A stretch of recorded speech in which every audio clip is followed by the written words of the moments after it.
आधे भाई उसकी खोपड़ी पर आगे कर देते सबको पार्टी करके। ऐसा वैसा है का झुका। और दोस्तों जैक स्पैरो के नाम के आगे कप्तान लगाना बहुत जरूरी है। अगर आपने कभी pirates of the Caribbean movie नहीं देखी है तो आप मेरी बातों से अभी करेक्ट नहीं हो पा रहे होंगे, लेकिन कोई बात नहीं दोस्तों, हम आपको दिखाते हैं ना। तो अपने श्रवण यंत्रों को मेरे मुखार बिंदु के केंद्रित रखे और हम आज पायरेट्स ऑफ द कैरिबियन, जो की सबसे पहली वाली 4 मूवी आई है अभी तक, सबसे पहली वाली 2003 में आई थी। तो आइए शुरू करते हैं बिना किसी बकचोदी के। पहले वाले का नाम है curse of the black pearl, यानी ब्लैक पर्ल का शाप। मूवी की शुरुआत में हमें एक बच्ची दिखाई जाती है जो कि ओरिजिनली गाना इंग्लिश में गा रही है, लेकिन उसकी डबिंग बहुत ही गंदी हुई है। ओ समुद्री लुटेरे जल्दी से मेरे पास आओ तो मैं तुम्हें पकड़ लूंगी, ऐसी इस तरीके की डबिंग होती है ना। मैं भी डबिंग करता हूँ दोस्तों मूवीज की, तो मुझे मालूम है, लेकिन मैं कोशिश करता हूँ कि अच्छे से हो। अब ये लड़की जो है वो शिप की डेक पे खड़े खड़े पायरेट्स का गाना गा रही है, जो गाना मतलब बैन है, लेकिन वो कहते हैं ना करने में वही चीज मजा जिसकी वो कड़ी से कड़ी सजा। तो ये पायरेट्स का गाना गाने लगे मोहतरमा, लेकिन एक आदमी वहाँ पर आता है और उसे मना करता है कि तुम्हारे इस गाने से पायरेट्स अट्रैक्ट हो जाएंगे और हम पे हमला भी कर सकते हैं अगर उनकी कारों में वाली बात पड़ गई तो। तभी वहाँ पे गवर्नर और लेफ्टिनेंट भी आ जाते हैं। गवर्नर जो कि छोटी बच्ची के पप्पा होते हैं, और छोटी बच्ची का नाम दोस्तों एलिजाबेथ होता है। लेफ्टिनेंट एलिजाबेथ को बताता है कि अगर यहाँ पर कोई पायरेट आ जाए और हम उसे पकड़ लें तो हम उसे बहुत बड़ी सजा देंगे, इसलिए तुम टेंशन ना लो, तुम लोग जाओ, क्योंकि हमसे तो पायरेट्स की फटती है, हम उसे फांसी पर लटका देंगे अगर वो आ गया तो बेहतर होगा कि तुम जो गाना गा रही हो उससे तुम शुक्रिया मनाओ कि कोई पायरेट यहाँ पे ना आए, क्योंकि हम तो उसे भैया कच्चा चबा जाएंगे। तो गवर्नर लेफ्टिनेंट से कहता है कि यार देखो मेरी बेटी के सामने से बातें मत करो, अभी छोटी है नाबालिग है, डर जाएगी तुम्हारी बातों से। तब दोनों वहाँ से चले जाते हैं। अब उनके जाने के बाद एलिजाबेथ जब समुद्र में देख रही होती है तो उसे सामने एक कुछ लकड़ी का फट्टा सा आता हुआ नजर आता है, और उस फट्टे पे एक लड़का भी होता है जो कि उस पर पड़ा होता है। वो सबका आगाह करती है। अब वो सब लोग उस लड़के को शिप पर ले आते हैं, जो कि ऑलमोस्ट एलिजाबेथ की एज का बच्चा था। जब उन सब की नजर दूसरी तरफ पड़ती है तो वहाँ पे एक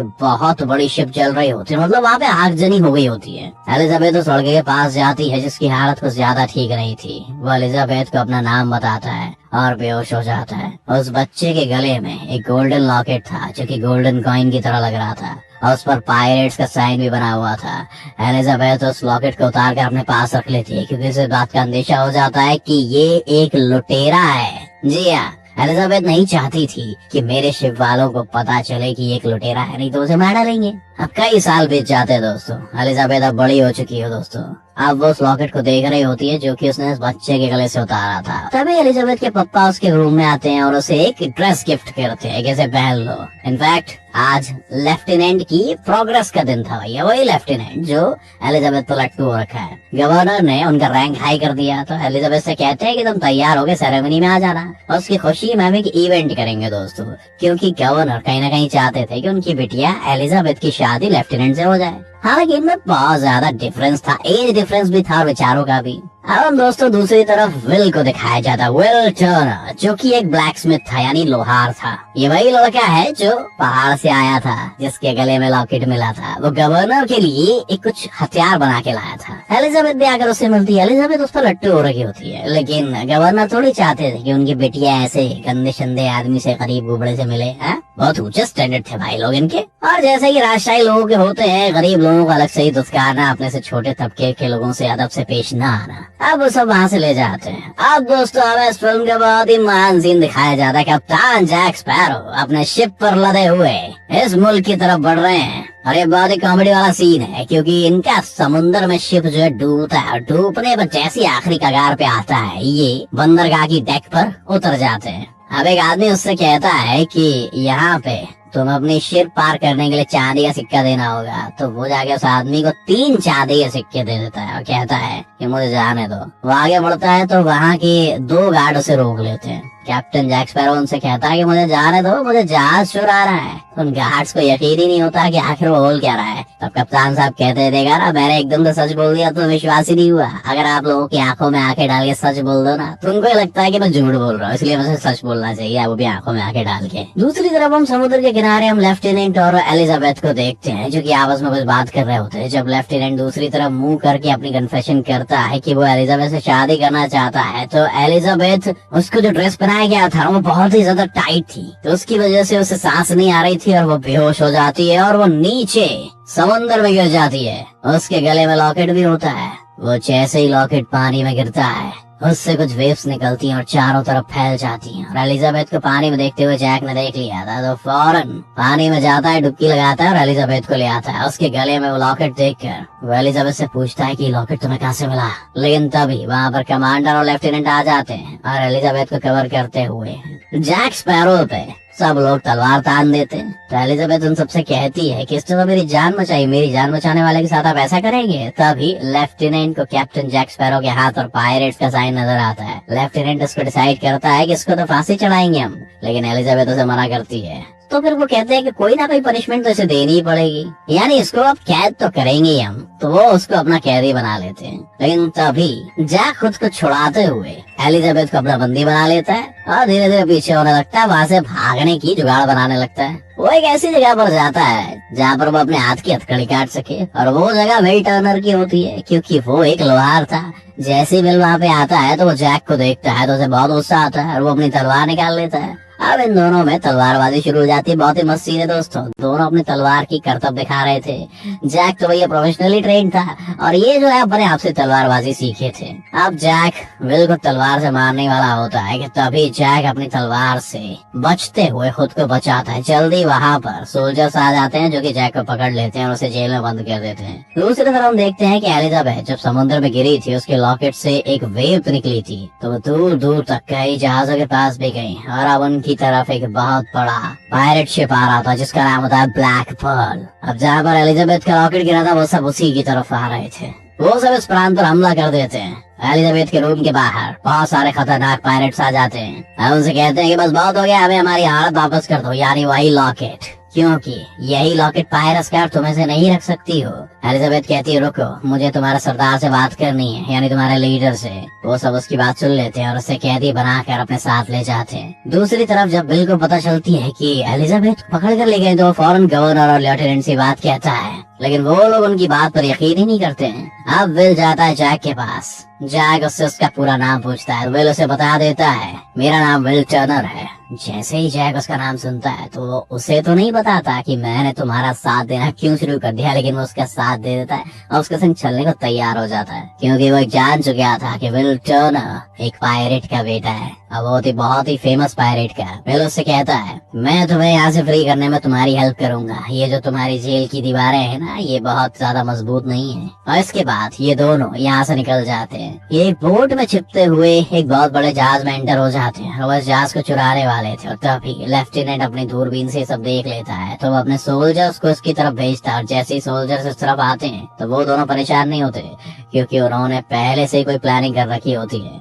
उनके समुद्री जहाज के साथ एक और जहाज था जिनके बीच में रस्सी बंधी हुई थी। रस्सी की मदद से ये दोनों पहले जहाज में से दूसरे जहाज की तरफ जाते हैं और उसको वहाँ से लेकर फौरन वहाँ से भाग जाते हैं। वहाँ पर खड़े हुए लोग कुछ भी नहीं कर पाते। ये लोग उसी जहाज में होते हुए एक बहुत बड़े आइलैंड पर जाते हैं जहाँ पर जैक एक आदमी यानी अपने साथी से मिलता है जो कि सूअरों के संग पड़ा हुआ होता है धुत नशे में। वहाँ पर वो जाके उसे बताते हैं कि हम एक बहुत बड़े जहाज पर कब्जा करने वाले हैं, लेकिन इससे पहले हमें उसके मालिक से मिलना होगा और उसके बाद उस जहाज को हम चुराएंगे। जैक उसी जहाज के बारे में बात कर रहा होता है जिसमें एलिजाबेथ होती है, यानी कि ब्लैक पर्ल, और बड़े बड़े पायरेट्स भी उसी जहाज में होते हैं। वो ये भी कहता है कि हम इस जहाज के बदले उन लोगों को विल टर्नर देंगे, वही लोहार, यानी वो विल का गलत इस्तेमाल करना चाहते थे, उसका सौदा करना चाहते थे, क्योंकि वो एक पायरेट का बेटा था, शापित पायरेट का बेटा। अब उस जहाज में एलिजाबेथ को देखते हैं जो कि अभी भी पायरेट्स के साथ होती है। उन पायरेट्स का लीडर एलिजाबेथ से कहता है कि ये गोल्डन कॉइन जो मुझे तुमसे मिला है, ऐसे सिर्फ 881 कॉइन्स हैं और ये आखिरी कॉइन था जो कि मैं हासिल करना चाहता था। ये कॉइन बड़े बड़े पायरेट्स के पास होते थे, लेकिन जब ये पायरेट के पास नहीं रहे तो ये शापित हो गए, क्योंकि पायरेट्स क्या करते थे, इन कॉइन्स को गलत कामों से हासिल करते थे। और इन कॉइन्स के बारे में भी यही कहा जाता था कि जो इन्हें इस्तेमाल करेगा गलत तरीके से वो शाप उससे भी चढ़ जाएगा, यानी कि जो भी इन कॉइन्स को चुराएगा वो भी कर्ज में आ जाएगा, यानी शापित हो जाएगा। अब हमें सीक्रेट पता चला कि हम चाहे तो इन सब सिक्कों का इस्तेमाल कर सकते हैं, हम भी शापित तो हो जाएंगे, लेकिन हम कभी मरेंगे भी नहीं, क्योंकि यही हमारी सजा है। लेकिन इसका भी एक हल है कि अगर हमें आखिरी सिक्का मिल जाता है तो उससे हम अपने शाप को खत्म कर सकते हैं तो एलिजाबेथ उनसे कहती है कि मैंने तुम्हें आखिरी सिक्का दे तो दिया है, तो मुझे जाने क्यों नहीं देते। तो लीडर कहता है कि ऐसे कैसे, ये सिक्का हमें तुमसे मिला है, तो इस पर हम तुम्हारा खून गिराएंगे, तुम्हारे शुद्ध खून का सेक्रीफाइस देंगे ताकि हम सब इस कर्ज से आजाद हो जाएं। एलिजाबेथ बहुत डर जाती है तो वो चाकू उठाती है और उस लीडर के छाती में चाकू घुसाकर वहाँ से भाग जाती है। लेकिन जैसे एलिजाबेथ बाहर जाती है वो शिप में देखती है कि बहुत सारे स्केलेटन हैं जो कि वहाँ पर काम कर रहे हैं, यानी कि शिप पर हर कोई शाप है। तो दोस्तों ये मर नहीं सकता, ये सिर्फ पायरेट्स ही थे जो कि उस शाप की वजह से ऐसे हो चुके थे। और पायरेट्स का लीडर बाहर एलिजाबेथ के पास आता और कहता है कि तुमने देख लिया ना, यही हमारा शाप है, हम जितना भी खा लें हमारी प्यास कभी मिटती नहीं, हमारी भूख कभी खत्म नहीं होती, यानी अगर मरना भी चाहे तो खुद से मर नहीं सकते, हम इमोर्टल हो चुके हैं। इसके साथ वो लीडर खुद भी एक खौफनाक स्केलेटन बन जाता है। उधर दूसरी शिप में हम जैक, विल और जैक के साथी को देखते हैं जो कि विल को बता रहा होता है कि जैक एक बड़ी शिप हासिल करना चाहता है क्योंकि वो भी कभी उसका हिस्सा हुआ करता था, इसीलिए तो वो जहाज को हासिल करना चाहता है। वो भी पायरेट्स में से एक पायरेट था, लेकिन उन लोगों ने जैक को एक दिन आइलैंड पर धोखा दे के अकेला छोड़ दिया, अपने दल से निकाल दिया। इस चीज का बदला जैक उनसे लेना चाहता है। हम उन पायरेट्स के लीडर को देखते हैं जो कि एलिजाबेथ को अपने साथ उस गुफा में लाता है जहाँ पर बहुत ज्यादा सोने की मुद्राएं थी, लेकिन वहाँ पर आखिरी सिक्का रखने के लिए उसने उस पर एलिजाबेथ का खून भी लगाना था। तो वो एलिजाबेथ के हाथ पर कट लगाता है और उसका खून उस पर लगाकर वो सिक्का भी उसमें फेंक देता है। लेकिन नोट करता है कि इसके बाद भी वो और उसके साथ ही उस शाप से आजाद ही नहीं हुए। तो एलिजाबेथ को थप्पड़ मारता है जिससे वो नीचे गिर जाती है और बेहोश हो जाती है। वहाँ पर हम विल को देखते हैं जो कि चुपके से आया होता है। वो एलिजाबेथ को होश दिलाता है, गोल्डन कॉइन को भी उठाता है और एलिजाबेथ को अपने साथ बाहर ले आता है क्योंकि सब लोग इस बात को करने में बिजी थे कि हम शाप से मुक्त क्यों नहीं हुए, इसीलिए उन्हें नोटिस नहीं कर पाते। लेकिन जब जैक वहाँ से निकलने वाला होता है तो उसे पकड़ लिया जाता है। जैक उनसे कहता है कि मुझे छोड़ दो, अगर तुम मुझे छोड़ दोगे तो मैं तुम्हें उस आदमी का पता बता दूंगा जिसके खून की तुम्हें असल जरूरत है, जो वाकई में शुद्ध है, जिसका खून यहाँ टपकाने से तुम सभी शाप मुक्त हो जाओगे। लेकिन अभी भी उन लोगों ने जैक को पकड़ा हुआ होता है। वो लोग उस आदमी को ढूंढने के लिए निकल पड़ते हैं। अब दूसरी तरफ हम शिप में एलिजाबेथ और विल को देखते हैं। वो काफी डरे हुए होते हैं कि पायरेट्स उनकी बोट पर अटैक न करते हैं, और जिस बात का डर था दोस्तों वही हुआ। वो पायरेट्स उनकी बोट पर अटैक कर देते हैं और काफी तीर चलाते हैं, बहुत ज्यादा गोला बारूद होती है, बहुत ज्यादा घमासान युद्ध होता है और फाइनली इनकी बोट में आकर एलिजाबेथ और विल को भी अपना कैदी बना लिया जाता है। अब यहाँ पर पायरेट्स का लीडर जानता था कि विल वही लड़का है जिसके खून की हमें जरूरत है, क्योंकि ये बहुत ही बड़े पायरेट का बेटा है और तो और ये शापित भी नहीं है पायरेट होने के बावजूद, यानी यही सबसे शुद्ध है, यही हमें कर से आजाद करवा सकता है। इसके बाद पायरेट्स का लीडर शिप में एक बहुत बड़े लकड़ी का पीस रखता है और एलिजाबेथ से कहता है कि चलो इस पे आ जा, और स्ट्रॉन्ग लाइन को हिलाता है ताकि एलिजाबेथ पानी में गिर जाए, और वो पानी में गिर जाती है। उसके फौरन बाद वो जैक से कहते हैं कि प्यारे जैक, तुम्हें याद तो होगा कि कई साल पहले हमने तुम्हें इसी आइलैंड पे छोड़ा था, अब फिर से छोड़ रहे हैं। इसके साथ ही वो जैक को भी पानी में गिरा देते हैं। अब एलिजाबेथ और कैप्टन जैक स्पैरो पानी से होते हुए एक आइलैंड तक पहुंच जाते हैं और उसके चारों तरफ गहरा पानी पानी था, वो वहाँ से निकल भी नहीं सकते थे। अब ऑलमोस्ट 2-3 दिन गुजर जाते हैं। एलिजाबेथ उस आइलैंड पर आग जलाती है तो उस आग को देखते हुए एक बहुत बड़ी शिप यहाँ पर आकर रुक जाती है। हालांकि शिप में कोई पायरेट या कोई और नहीं होता है, बल्कि एलिजाबेथ के पिताजी गवर्नर होते हैं और लेफ्टिनेंट होते हैं। वो इन दोनों को बचा लेते हैं। अब एलिजाबेथ लेफ्टिनेंट से कहती है कि हमें उन पायरेट्स की शिप का पीछा करना होगा। लेफ्टिनेंट पहले तो नहीं मानता, लेकिन जब एलिजाबेथ उससे कहती है कि अगर आपने मेरी बात मानी तो मैं आपसे शादी कर लूंगी, तो लेफ्टिनेंट ये बात मान जाता है। अरे वाह। ये सब लोग उन पायरेट्स की शिप का पीछा करते हुए इस गेट तक पहुंच जाते हैं जहाँ पर वो लोग भी थे और उनके शिप भी वहीं खड़े हुए थे, क्योंकि अब वो लोग खुद को उस शाप से आजाद करवाना चाहते थे। और कैप्टन जैक स्पैरो सबसे कहता है कि मैं सबसे पहले अंदर जाऊंगा, पायरेट्स के लीडर से कहूंगा कि बाहर एक और शिप आया हुआ है, तो अपने आदमी को बाहर भेजो, और वो ऐसा करेगा तो मैं अंदर चला जाऊंगा और तुम लोग एक काम करना और पायरेट्स पे गोलियां चला देना। ये कह के कैप्टन जैक स्पैरो अंदर जाता है। अंदर केव में सारा प्रोसेस स्टार्ट हो चुका होता है। उन लोगों ने विल को बांधा हुआ था और जल्दी उसका गला भी काटने वाले थे। जैक स्पैरो उन सबको रोकता है और कहता है कि अगर तुम लोग उसको मार के कर्ज से आजाद भी हो गए तो बाहर जाके क्या होगा, वहाँ लेफ्टिनेंट और उसके लोग तुम्हारा इंतजार कर रहे हैं। अगर उन्होंने तुम्हें मार दिया तो क्या होगा? तो अब मेरी बात जरा ध्यान से सुनो। तुम लोग यहाँ पर केव में विल को मारने के बजाय बाहर जाओ, उन सबको मारो, क्योंकि तुम्हें तो घंटा कुछ नहीं होगा, तुम तो अभी अमर हो। उनके शिप पे कब्जा कर लो, इस तरह से तुम लोग जीत भी जाओगे। तुम लोगों के पास 2-2 शिप भी होंगे। उसके बाद यहाँ केव में आके अपने आप को आजाद करवाते रहियो, ताकि जब तुम बाहर जाओ तो बाहर तुम्हें कोई कुछ कहने वाला ही ना बचे। पता चला यहाँ शाप से मुक्त हो जाओ, मस्त इंसान बन जाओ, बाहर जाके गोली खा के शहीद हो जाओ। सब लोगों को कैप्टन जैक स्पैरो की बात बहुत पसंद आती है। साथ ही साथ कैप्टन जैक स्पैरो उस संदूक में से एक गोल्ड कॉइन निकाल लेता है और बड़ी चालाकी के साथ एक कॉइन अपनी जेब में रख लेता है, क्योंकि उसे मालूम था कि जब तक उस डब्बे में, संदूक में 881 सिक्के नहीं होंगे तब तक इनका शाप कभी खत्म नहीं हो पाएगा, क्योंकि एक सिक्का चुराया हुआ है। अब लीडर अपने सभी पायरेट्स को बाहर भेज देता है, कहता है कि जाओ उनको निपटा के आओ, और बाहर और इनके लोगों में लड़ाई शुरू हो जाती है। अब केव के अंदर हम जैक और विल को देखते हैं, जो कि उसके लीडर से खुद लड़ रहे होते हैं और इनमें तलवारबाजी चल रही होती है। लेकिन जब जैक उस लीडर के पेट में अपनी तलवार घुसाता है तो उसे कुछ भी नहीं होता, क्योंकि वो स्केलेटन था और शापित था। लेकिन जब वो लीडर जैक के पेट में अपनी तलवार घुसाता है, उसकी तलवार भी जैक के आर पार हो जाती है। यहाँ पर जैक पर रोशनी पड़ती है और जैक का असली रूप भी हमें दिख जाता है, क्योंकि उसने भी अभी अभी सिक्का चुराया था, वो भी अभी अभी शापित हो गया था, यानी वो भी नहीं मर सकता था। तो लकीली उसका मरना तो अब यहाँ पे पॉसिबल नहीं था। तो यहाँ पर जैक को एक आइडिया आता है। उसके पास जो गोल्डन कॉइन था उसमें वो अपना खून लगाता है और उसे विल की तरफ फेंकता है। विल उसे कैच कर लेता है। तभी वहाँ पर एलिजाबेथ आती है। लीडर जब उसे देखता है तो वह एलिजाबेथ पे गन पॉइंट कर लेता है। फिर जैक स्पैरो लीडर पे गन पॉइंट कर लेता है और यहाँ पे गोली की जोरदार आवाज आती है। हमें ऐसा लगता है जैसे लीडर ने एलिजाबेथ को मार दिया, और लेकिन असल में जैक ने लीडर पे गोली चला दी होती है। और यहाँ पे लीडर जैक पे कहता है कि इस गन में आखिरी बुलेट थी, वो भी तुमने बर्बाद कर दी। तुम नहीं जानते कि मैं एक स्केलेटन हूँ और मुझे हार्म नहीं किया जा सकता।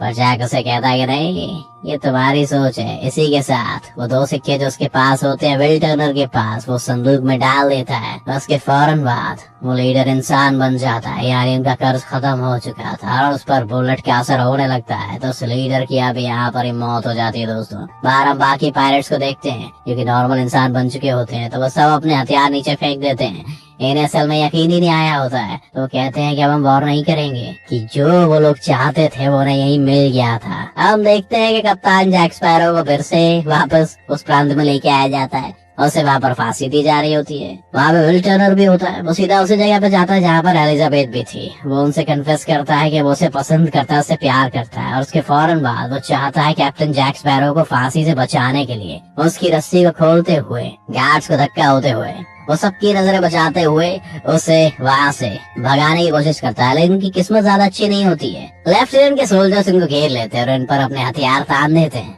तो अब यहाँ पे एलिजाबेथ गवर्नर के पास आती है। वो विल को बताती है कि वो विल को पसंद करती है। जैक स्पैरो यहाँ से मौका देखते हुए भाग जाता है, पानी में कूद जाता है, और सामने उसके साथियों का शिप होता है जो उसे बचाने आए थे। उस तरफ हम लेफ्टिनेंट को देखते हैं जो कि विल टर्नर यानी कि उस लोहार से माफी मांगता है। गवर्नर भी अपनी बेटी से कहता है कि मैं तुम्हें खुश देखना चाहता हूँ, और इसी के साथ वो अपनी बेटी को विल से शादी करने के लिए राजी कर देता है। अब हम कप्तान जैक स्पैरो को उसके जहाज में देखते हैं जो कि अब शिप का कैप्टन बन चुका होता है। इसी तरह से उसका यह ख्वाब भी पूरा हो जाता है। इसी के साथ ये मूवी भी यही एंड हो जाती है। दोस्तों, इसे देखने के लिए बहुत बहुत शुक्रिया। अभी तो इस मूवी के 3 पार्ट्स और बाकी है। तीनों के तीनों और कसम से बहुत ही लेजेंडरी है। अगर आप चाहते हो हमारे साथ जुड़ना तो हमारे चैनल को सब्सक्राइब भी करें, और वीडियो को अगर आपने लास्ट तक देख लिया है तो उसे लाइक भी कर दे। अगर पसंद नहीं आया तो डिसलाइक कर दे। थैंक यू दोस्तों, हम मिलते हैं अगले वीडियो।